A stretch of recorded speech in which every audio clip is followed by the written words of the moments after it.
এই ধরনের সাবিনা আচ্ছা যদি এই ধরনের সাবিনা যাই কর্তৃত্ব করছে এখন আলাদা ভাবে করতো বা ওনাকে ছাইরা দিত ছাইরা দেওয়া যদি এই সমাধানটা যে করতো যে আমাদের সাথে উনি থাকতো আমাদের সাথে ভালোবাসা ভাবে থাকতো আমি ছোটবেলা থেকে ওর ভক্ত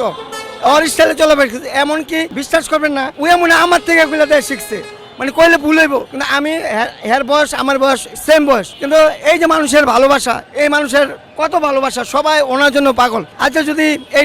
উনি বাইচা থাকতো গরিব মানুষের জন্য সাধারণ মানুষের জন্য এই বাংলাদেশের জন্য অনেক উপকার হইতো এটা ভাষায় প্রকাশ করতে পারবো না ভাই ওনাকে যে আমরা আমাদের ফ্যামিলি আমার ভাইয়েরা আমার ভাবিরা অনেক ভক্ত এই সালমান শাহর জন্য যে কোনো ছবি আইলে আমরা দান বেচা আমরা এর ছবি দেখতে গেছি একসময় এমন পাগল ছিলাম টিভিনের টাকা দিয়া আমরা সালমান শাহর ছবি দেখতে গেছি তখন ছোট ছিলাম কিন্তু ওনার বয়স আর আমার বয়স কাছাকাছি তাই আমি ওনার জন্য সবসময় দোয়া করি মারা গেছে আল্লাহ ব্যস্ত নসিব করুক ওদের পরিবারকে ব্যস্ত ভালো রাখুক আমি এই কামনা করি আর এই সালমান শাহর রুমাল সালমান শাহর স্টাইল সালমান শাহর ব্যাগ সব কিছু সালমান শাহর ফ্ল্যাগ গেট আপ সব সালমান শাহর স্টাইল আসসালামু আলাইকুম